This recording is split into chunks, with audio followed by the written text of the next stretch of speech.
नमस्कार सर।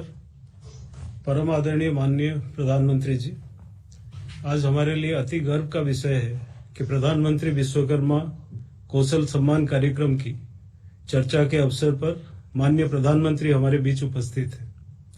आपकी उपस्थिति और मार्गदर्शन के लिए हम सभी आपका स्वागत और धन्यवाद करते हैं। साथ ही मैं माननीय मंत्री एमएसएमई श्री नारायण राणे जी, माननीय राज्य मंत्री एमएसएमई श्री भानु प्रताप सिंह वर्मा जी तथा माननीय राज्य मंत्री टेक्सटाइल्स श्रीमती दर्शना जरदोश जी का भी हार्दिक स्वागत और अभिनंदन करता हूं। आज हमारे बीच इस वेबिनार में वर्चुअल माध्यम से एमएसएमई मंत्रालय तथा टेक्सटाइल मंत्रालय के कुल करीब 640 क्षेत्रीय कार्यालयों से अनेक प्रतिभागी और विशेषज्ञ जुड़े हुए हैं। राज्य सरकारों और केंद्र शासित प्रदेशों की विभिन्न संस्थाओं और देश भर की करीब 280 औद्योगिक संघों से उद्यमी सदस्यगण भी शामिल हैं। इनके अलावा वेब लिंक के जरिए भी भारी संख्या में एमएसएमई कुटीर उद्यमियों आदि जुड़े हुए हैं। मैं आप सभी का स्वागत करता हूं। इस वेबिनार से पूर्व संभावित लाभार्थियों सहित भारत सरकार के विभिन्न मंत्रालयों, विभागों, राज्य सरकारों और विशेषज्ञों के साथ परामर्श के 10 से अधिक सत्र किए गए। आज का यह वेबिनार सभी स्टेक होल्डर्स के संवाद और सुझाव को लेकर एक सफल कार्यक्रम की रूपरेखा बनाने में सहायक साबित होगा। एक बार फिर से मैं आप सभी को यहाँ उपस्थित रहने के लिए धन्यवाद करता हूँ। अब मैं माननीय प्रधानमंत्री महोदय से अपना मार्गदर्शन और आशीर्वचन देने का आग्रह करता हूँ। सर।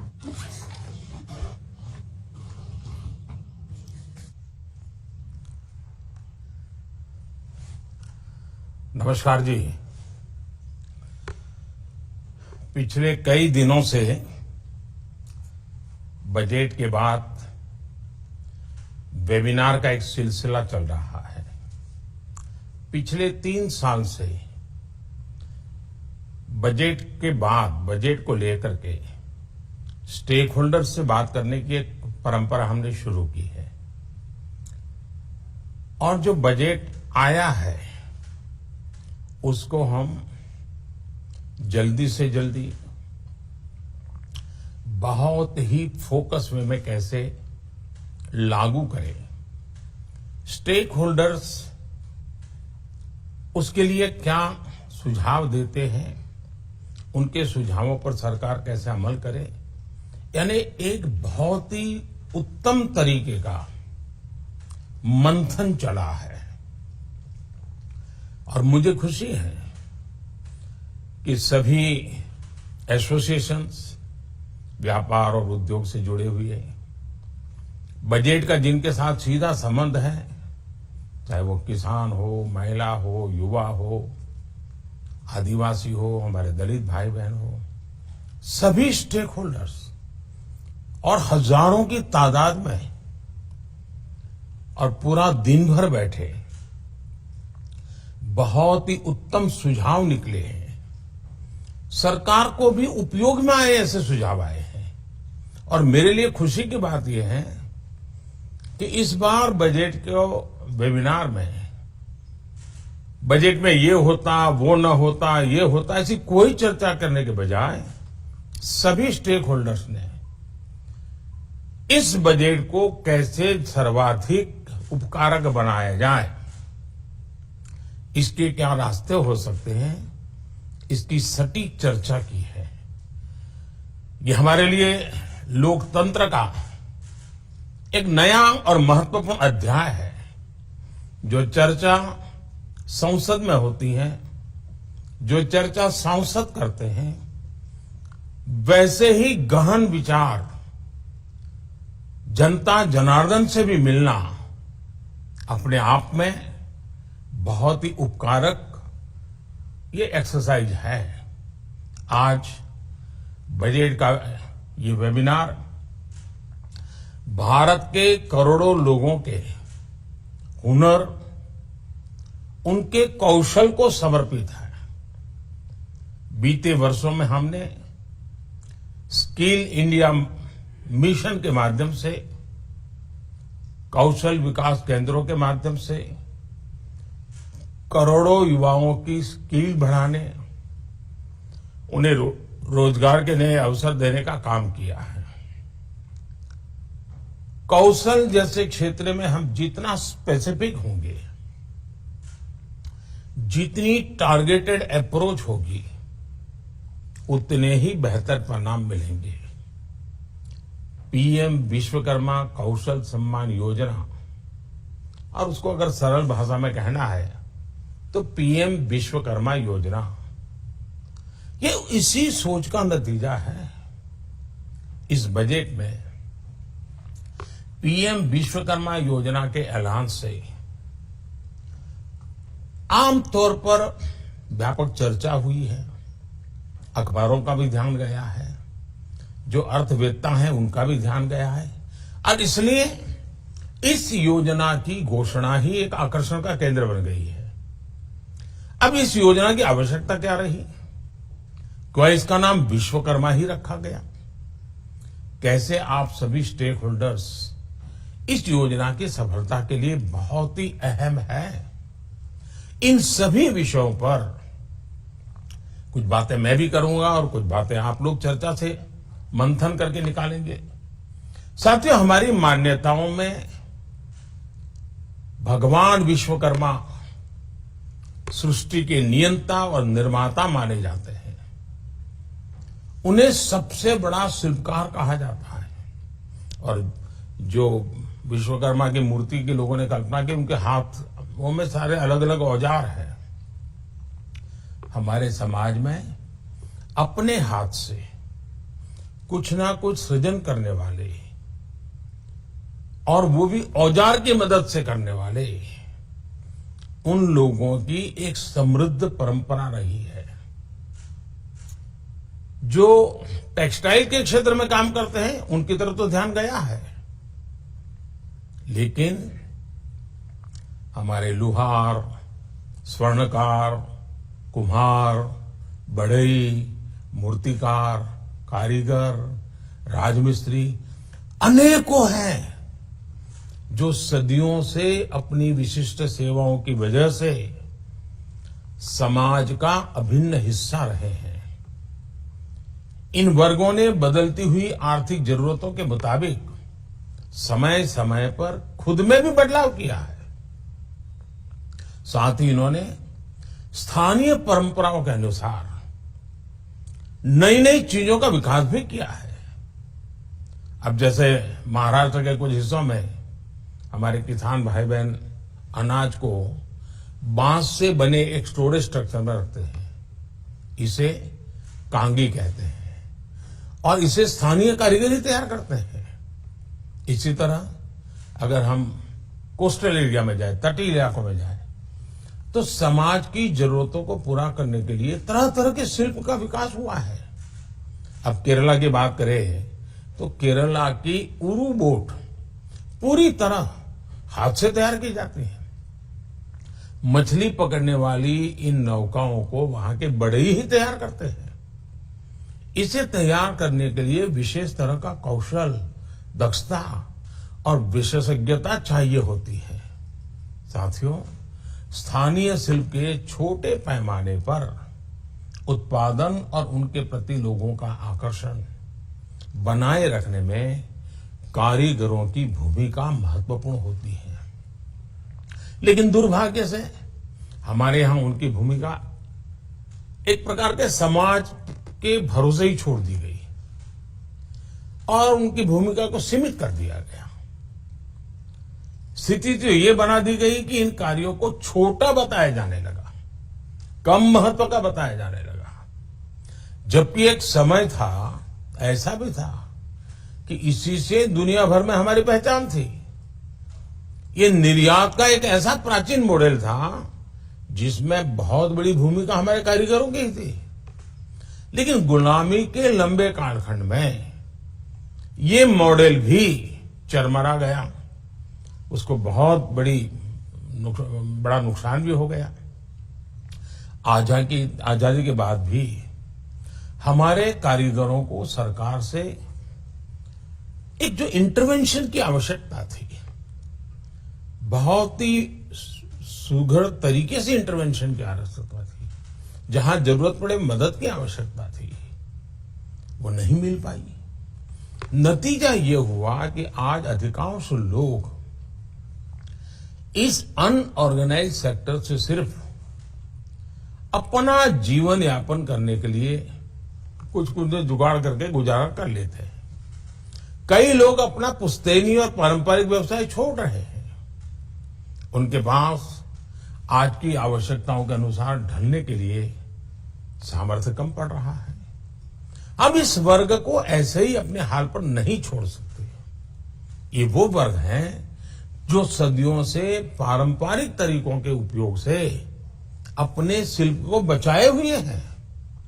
ये वो वर्ग हैं जो अपने असाधारण कौशल और यूनिक क्रिएशन से अपनी पहचान बनाए हुए हैं।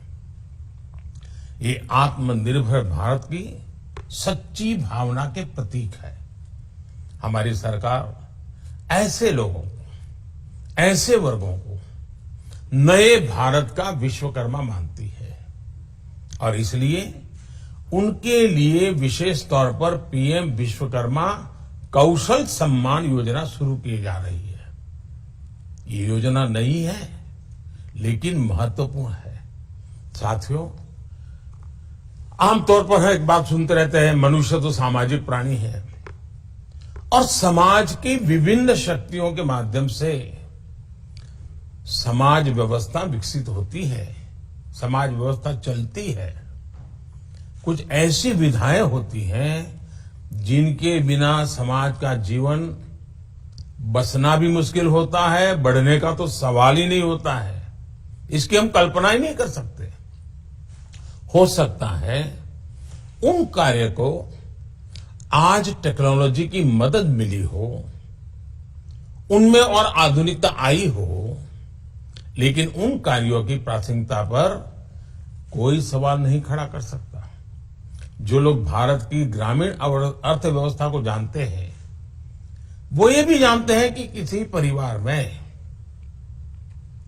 फैमिली डॉक्टर भले ना हो या ना हो, लेकिन आपने देखा होगा फैमिली सुनार जरूर होता है।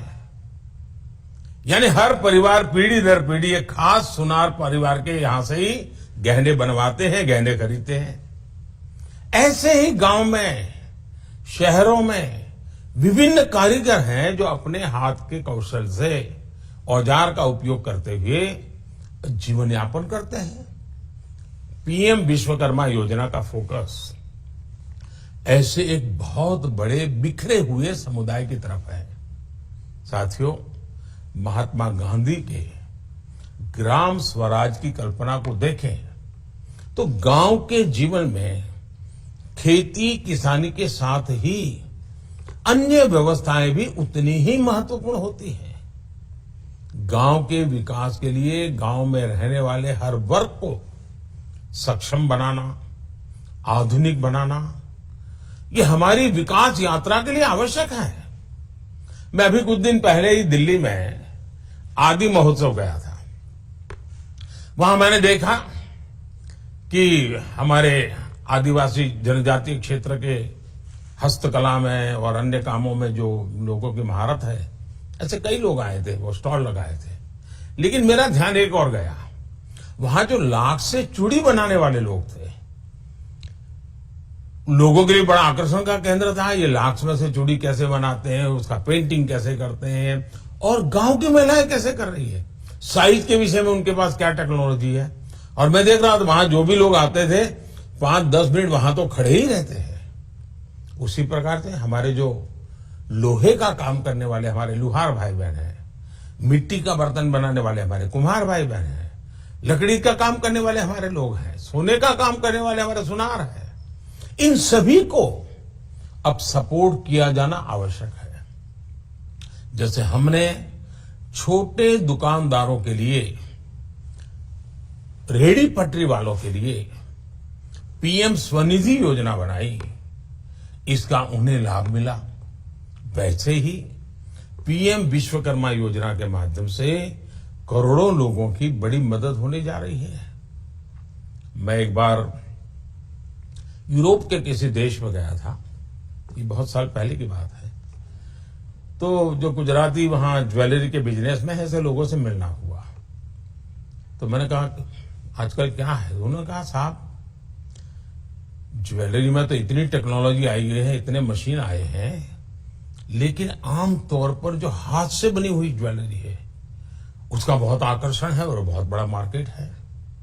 यानी इस विधा का भी सामर्थ्य है। साथियों, ऐसे कई अनुभव है और इसलिए इस योजना के द्वारा केंद्र सरकार हर विश्वकर्मा साथी को होलिस्टिक इंस्टीट्यूशनल सपोर्ट प्रदान करेगी। विश्वकर्मा साथियों को आसानी से लोन मिले, उनका कौशल बढ़े, उन्हें हर तरह का टेक्निकल सपोर्ट मिले, ये सब सुनिश्चित किया जाएगा। इसके अलावा डिजिटल एम्पावरमेंट, ब्रांड प्रमोशन और उत्पादों के बाजार तक पहुंच बनाने की व्यवस्था भी की जाएगी। रॉ मटेरियल भी सुनिश्चित किया जाएगा। इस योजना का उद्देश्य पारंपरिक कारीगरों और शिल्पकारों की समृद्ध परंपरा को संरक्षित तो करना ही करना है, उसका बहुत विकास करना है। साथियों, अब हमें स्किल इंफ्रास्ट्रक्चर सिस्टम को उनकी आवश्यकताओं के अनुसार नए सिरे से तैयार करने की जरूरत है। सरकार आज मुद्रा योजना के जरिए करोड़ों रुपए का लोन बिना बैंक गारंटी दे रही है। इस योजना का भी हमारे विश्वकर्मा साथियों को ज्यादा से ज्यादा लाभ देना है।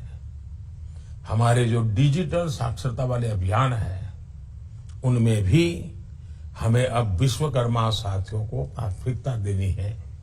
साथियों, हमारा उद्देश्य आज के विश्वकर्मा साथियों को कल का बड़ा एंटरप्रेन्योर बनाने का है। इसके लिए उनके बिजनेस मॉडल में स्थायित्व जरूरी है। इसे ध्यान में रखते हुए हम उनके बनाए प्रोडक्ट को बेहतर बनाने, आकर्षक डिजाइनिंग, पैकेजिंग और ब्रांडिंग पर भी काम कर रहे हैं। इसमें ग्राहकों की भी जरूरतों का भी ध्यान रखा जा रहा है। हमारी नजर सिर्फ स्थानीय बाजार पर ही नहीं है, बल्कि हम ग्लोबल मार्केट को भी टारगेट कर रहे हैं। आज यहां जुटे सभी स्टेक होल्डर से मेरा आग्रह है कि वो विश्वकर्मा साथियों की हैंड होल्डिंग करें, उनमें जागरूकता बढ़ाएं, उन्हें आगे बढ़ने में मदद करेंगे। इसके लिए आप सबसे आग्रह है कि हम सब जितना जमीन से जुड़े लोगों से जुड़े,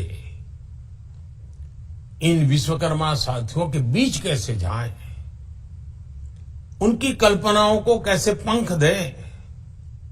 साथियों, कारीगरों, शिल्पकारों को हम वैल्यू चेन का हिस्सा बनाकर ही उन्हें मजबूत कर सकते हैं। उनमें से कई ऐसे हैं जो हमारे एमएसएमई सेक्टर के लिए सप्लायर और प्रोड्यूसर बन सकते हैं। उन लोगों को टूल्स और टेक्नोलॉजी की मदद उपलब्ध कराकर उन्हें अर्थव्यवस्था का अहम हिस्सा बनाया जा सकता है। उद्योग जगत इन लोगों को अपनी जरूरतों के साथ लिंक करके उत्पादन बढ़ा सकता है। उद्योग जगत उन्हें स्किल और क्वालिटी की ट्रेनिंग भी दे सकता है। सरकारें अपनी योजनाओं में बेहतर तालमेल बना सकती है और बैंक इन प्रोजेक्ट्स को फाइनेंस कर सकते हैं। इस तरह ये हर स्टेक होल्डर के लिए विन विन सिचुएशन हो सकती है। कॉरपोरेट कंपनियों को कॉम्पिटिटिव प्राइस पर क्वालिटी प्रोडक्ट मिल सकता है। बैंकों का पैसा ऐसी योजनाओं से लगेगा जिस पर भरोसा किया जा सकता है और इससे सरकार की योजनाओं का व्यापक असर दिखेगा। हमारे स्टार्टअप्स भी ई कॉमर्स मॉडल के द्वारा शिल्प उत्पादों के लिए बड़ा बाजार तैयार कर सकते हैं।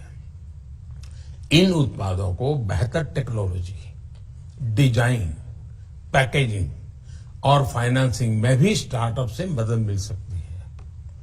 मुझे उम्मीद है कि पीएम विश्वकर्मा के द्वारा प्राइवेट सेक्टर के साथ साझेदारी और मजबूत होगी।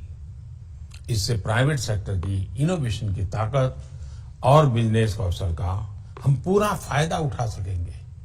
साथियों, मैं यहां मौजूद सभी स्टेक होल्डर से कहना चाहूंगा कि वो आपस में चर्चा करके एक मजबूत कार्य योजना तैयार करें। हम उन लोगों तक पहुंचने की कोशिश कर रहे हैं जो बहुत दूर सुदूर क्षेत्रों में भी रहते हैं। उनमें कई लोगों को पहली बार सरकारी योजना का लाभ मिलने की संभावना है। ज्यादातर हमारे भाई बहन दलित, आदिवासी, पिछड़े, महिला और दूसरे कमजोर वर्गों से ही हैं। इसलिए एक व्यवहारिक और प्रभावशाली रणनीति बनाने की जरूरत है, जिसके द्वारा हम जरूरतमंदों तक पहुंच सके और उन्हें पीएम विश्वकर्मा योजना के बारे में बता सके, उन तक योजना का लाभ पहुंचा सके। एक समय सीमा तय करके हमें मिशन मोड में काम करना ही है। और मुझे विश्वास है कि आप आज जब चर्चा करेंगे तब आपके पास बजट ध्यान में होगा, साथ साथ ऐसे लोग ध्यान में होंगे, उनकी जरूरतें आपके ध्यान में होगी, उसको पूर्ण करने का तरीका क्या हो सकता है, योजना की डिजाइन क्या हो, प्रोडक्ट क्या हो, ताकि हम सच्चे अर्थ में लोगों का भला कर सके। साथियों, आज ये वेबिनार का आखिरी सत्र है। अब तक हमने 12 वेबिनार किए हैं, बजट के अलग अलग हिस्सों पर किए हैं और बहुत मंथन हुआ है। अब परसों से पार्लियामेंट शुरू होगी, तो एक नए विश्वास के साथ, नए सुझावों के साथ सभी सांसद संसद में आएंगे और बजट पारित होने तक की प्रक्रिया में और नई प्राण शक्ति नजर आएगी। ये मंथन अपने आप में एक अनोखा इनिशिएटिव है, उपकारक इनिशिएटिव है और पूरा देश इससे जुड़ता है, हिंदुस्तान के हर जिले जुड़ते हैं। और जिन्होंने समय निकाला, इस वेबिनार को समृद्ध किया, वे सभी अभिनंदन के अधिकारी हैं। मैं एक बार फिर आज जो सब उपस्थिति है उनका भी अभिनंदन करता हूं और अब तक सभी वेबिनार को जिन्होंने चलाया है, आगे बढ़ाया है, उत्तम सुझाव दिए हैं, मैं उनका भी बहुत बहुत धन्यवाद करता हूं। बहुत बहुत